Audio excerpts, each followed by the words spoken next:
Hey guys, it's Shawn from the blog she'sinaherelement.com, and today is day 3 of our sourdough starter. And I have to say, I do believe it's working.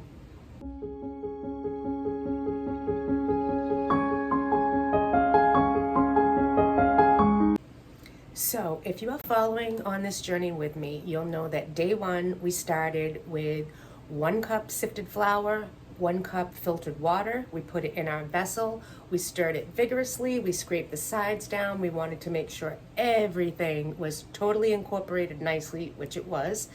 Put a clean tea towel and cover on it, let it sit for 24 hours. Day 2, we've removed half of that mixture. Added another cup of sifted flour, another cup of filtered water, stirred vigorously, put the tea towel back on, cover, let it sit for 24 hours. Day 3, I'm going to repeat the process of day 2. I'm going to remove half of the mixture. I'm going to add another cup of sifted flour and another cup of filtered water. But before I do that, I actually want to show you what my starter is doing. I'm quite confident that this is working, and it's working quite nicely, better than I thought. Definitely bubbling, definitely growing. Things are happening in this vessel, and I want to show you before we move on to our day 3 process. All right, so this is my vessel. First things first, I'm going to show you, it does separate a little bit in there, which it's supposed to do. This is exactly how it is supposed to look. And it is bubbling and brewing and looking amazing. So let me show you the view from the inside. So this is just simply inside the container.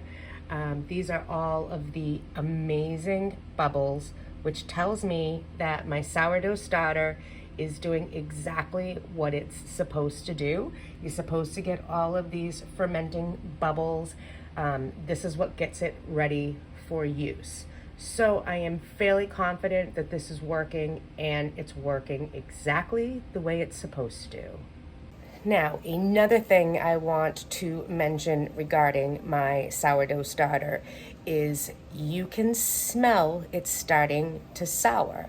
It's not a strong smell, it's a definite sour smell, but it's not pungent. It's not anything that's making me think like, ugh, did this go wrong? Like, is this rotten? No, this is exactly what it is supposed to smell like, and it's working perfectly. Like, it's just the slightest smell of sour starting now. And that's exactly what we want coming from this beautiful, beautiful concoction. So what I'm going to do now is I'm going to remove half of this mixture again and discard it. And I'm going to re-add another cup of sifted flour and filtered water. Oh, my kitty likes to visit when I'm in the kitchen. They all come to that window. So let's get this process going. All right, so I'm literally going to use my scoop. I'm going to put it in, and I'm going to eyeball it. Hi, Yukon. I'm going to eyeball it to get half of this mixture out. Now, I feel like a cup is too much, so I'm going to go just under. I'm really loving that smell. But before I do that, I want to give this a stir and incorporate it. I don't want to just start removing things without everything being ready to be removed. So I'm going to stir it up, then we're going to pull some out. Here we go. We're just going to get this all mixed up together again.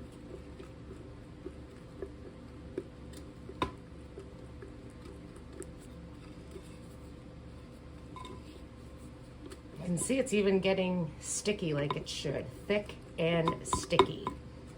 And I know for a fact that that is how Lisa's looks when she does it. So good stir, scrape the sides down.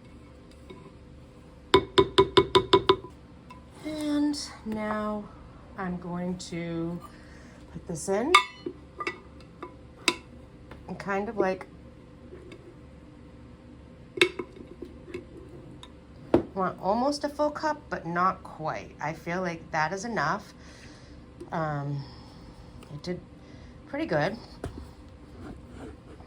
The cup is almost full, but I need to take the whole vessel over to the sink. I don't want to drip this back. Perfect. Let's scrape the sides down again.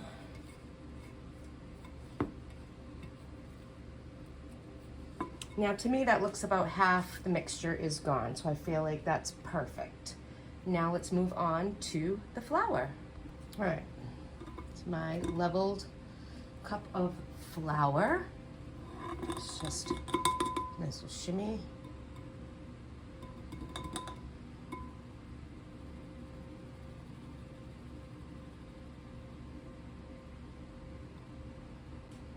And again, 1 cup filtered water. Now, let's get this going again. Stirring vigorously. We want to incorporate it with everything that was already in there.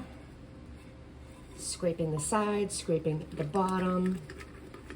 Don't be afraid to really give it some good turns there.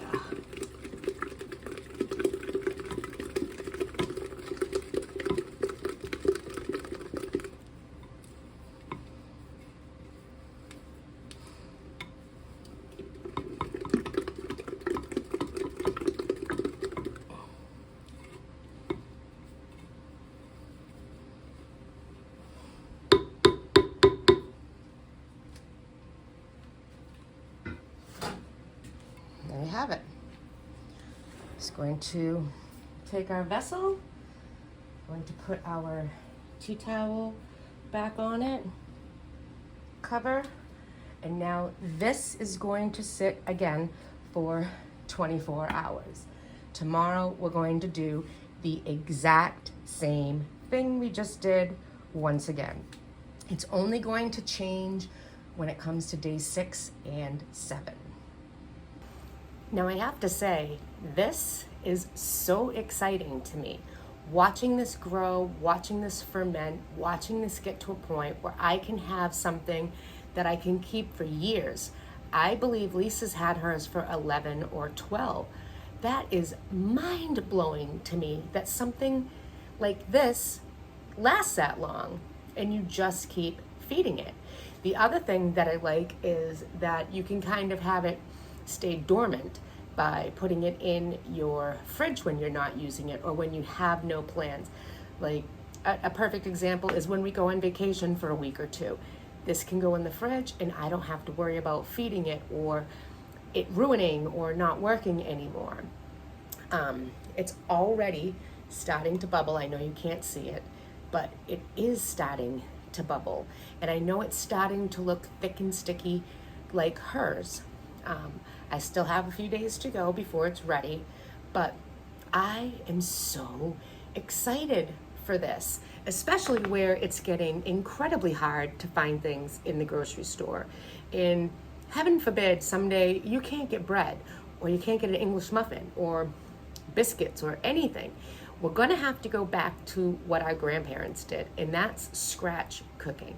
And I love to do scratch cooking. I don't always have the time to do scratch cooking, and sometimes I need cheats, and that's fine too.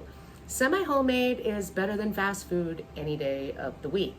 But this right here is gonna allow me to keep my family stocked in breads and biscuits and pizza crusts, flatbreads, pitas, English muffins, you name it. And I feel like having this is going to make me actually do it more.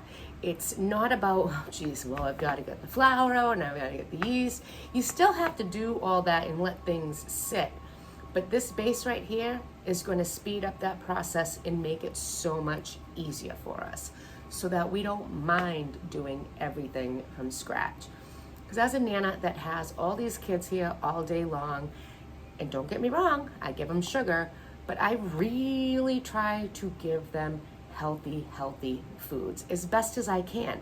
They eat all their meals here. They have, not all, they have breakfast and they have lunch with Nana every single day, 5 days a week. When the summertime comes, we're gonna be doing 3 meals a day here. I cook 3 meals regardless, and sometimes I'm just really tired. It's hard, I'm not gonna lie, it's hard. but this is gonna make it easier for me. Easier for me to get a healthy breakfast on the table for them in the morning with little effort. Because remember, I have a 6-month-old baby that doesn't like to be put down. That's what makes everything hard. This is gonna ease up on that. And I am just super excited to take the sourdough journey finally. I don't know why I waited so long, but I'm glad I have it going, and I'm glad you're following along too.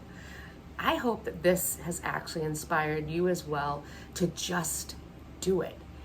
Make it, have it going. You don't have to worry about it beyond the first week if you're not going to use it. You can set it in the fridge until you need it. And then before you need to use it, you do have to feed it and get it ready, but we'll get into that after.